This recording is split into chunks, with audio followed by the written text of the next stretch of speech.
Hello guys, welcome back to Dazzle Park channel. நான் உங்கள் தோழி. இன்னைக்கு நம்ம பார்க்க போற ரெசிபி என்னன்னு பாத்தீங்கன்னா மினி பீஸா தோசை. பீஸானாலே குழந்தைங்க ரொம்ப விரும்பி சாப்பிடுவாங்க. அதுவும் தோசை மாவுல இந்த மாதிரி செஞ்சு கொடுப்பறப்ப டேஸ்ட் சூப்பரா இருக்கும். நம்ம பீஸா வாங்கி சாப்பிட்டிருப்போம் அதே டேஸ்ட்ல இருக்கும். மார்னிங் பிரேக்ஃபாஸ்ட்க்கு பாத்தீங்கன்னா இந்த மாதிரி ஒரு தடவை ட்ரை பண்ணி பாருங்க. இது பண்றது ரொம்ப ஈஸி. வாங்க இது எப்படி பண்ணலாம்னு பார்க்கலாம். இதுக்கு இப்ப தேவையான பொருட்கள் பார்த்தறலாம். ஸ்மால் சைஸ்ல பாத்தீங்கன்னா ஒரு கேப்சிகம் எடுத்துக்கோங்க.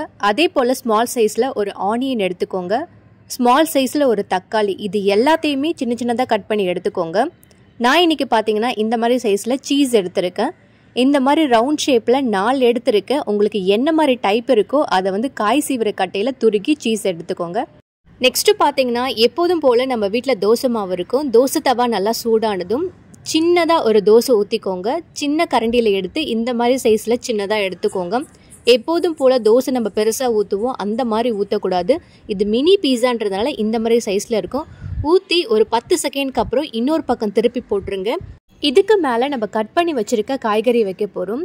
ஒரு 2 ஸ்பூன் அளவுக்கு பார்த்தீங்கன்னா டொமேட்டோ கெச்சப் எடுத்துக்கோங்க. இப்போ லைட்டாக இதில் வந்து ஒரு பேஸ் மாதிரி நம்ம அப்ளை பண்ணிக்கலாம். உங்ககிட்ட பார்த்தீங்கன்னா கெச்சப் இல்லைனா கூட ஸ்பைசியான ஒரு சட்னி மாதிரி இருந்தால் கூட நீங்கள் அப்ளை பண்ணிக்கோங்க. இந்த மாதிரி எல்லா இடத்துலையும் ஈவனாக ஸ்ப்ரெட் ஆகுற மாதிரி கொஞ்சமாக எடுத்து அப்ளை பண்ணிக்கலாம். இப்போ நம்ம கட் பண்ணி வச்சுருக்க கேப்சிகம், ஆனியன், டொமேட்டோ இது எல்லாத்தையும் பார்த்தீங்கன்னா மேலே வந்து நம்ம வந்து டெக்கரேட் பண்ணிக்கலாம்.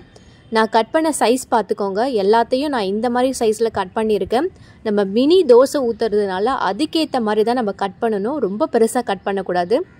இப்போ எல்லாத்தையும் கட் பண்ணதுக்கப்புறம் இந்த மாதிரி மேலே 1 by 1 வந்து மேலே வச்சுக்கோங்க. மேக்ஸிமம் எங்கெல்லாம் கேப் இருக்கோ அங்கெல்லாம் ஃபில் பண்ணிக்கோங்க.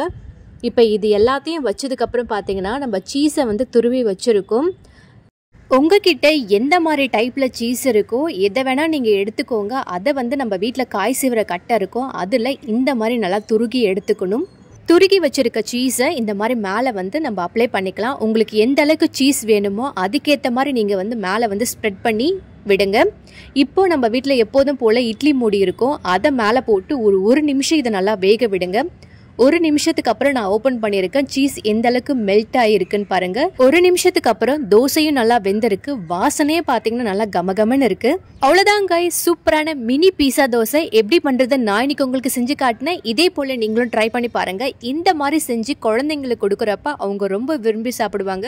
இனிமே வாரத்துல ஒரு தடவை இதை கேட்டு வாங்கி சாப்பிடுவாங்க. ஃபைனலா பாத்தீங்கன்னா கொஞ்சம் ஸ்பைசியா இருக்கிறதுக்காக சில்லி ஃபிளேக்ஸ் ஆட் பண்ணிக்கிறேன். இதோட பாத்தீங்கன்னா நீங்க கெச்சப்போட வச்சு சாப்பிட்றப்ப டேஸ்ட் சூப்பரா இருக்கும். வித்தவுட் டொமேட்டோ கெச்சப் இல்லாம சாப்பிட்றப்ப டேஸ்ட் கொஞ்சம் கம்மியா இருக்கு. நம்ம பிஸா எப்படி சாப்பிடுமோ அதே டேஸ்ட்ல வேணும்னா கொஞ்சம் லைட்டா கெச்சப் வச்சுக்கோங்க. இனிமே வாரத்துல ஒரு தடவை இந்த மாதிரி சமைச்சு அசத்துங்க.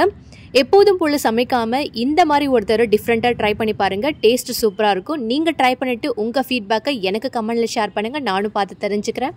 இந்த வீடியோ பிடிச்சிருந்தா லைக் பண்ணுங்க. மறக்காம உங்க ஃப்ரெண்ட்ஸ் அண்ட் ஃபேமிலிக்கு ஷேர் பண்ணுங்க. பாய் கைஸ், நான் உங்கள் தோழி. அடுத்த வீடியோல சந்திக்கலாம்.